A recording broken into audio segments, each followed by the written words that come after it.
What's up everyone, welcome to this video. In this video I will show you how to fix the Bluetooth cutting issue on your Redmi 13.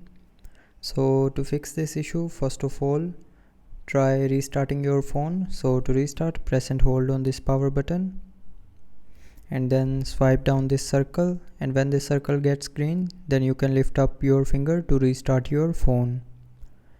And after restarting your phone, your issue will be fixed.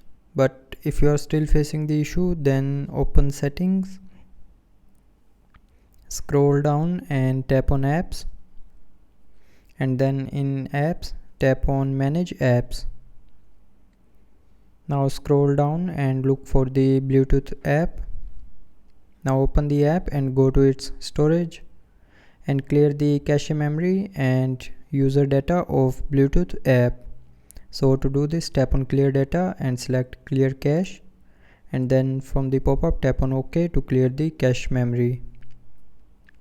And to clear the data, again tap on this clear all data option, and then from the pop-up tap on OK to confirm. And after doing this, the Bluetooth cutting issue will be 100% fixed. So that's how you can fix the Bluetooth cutting issue on your Redmi 13. So I hope you liked the video. Thanks for watching.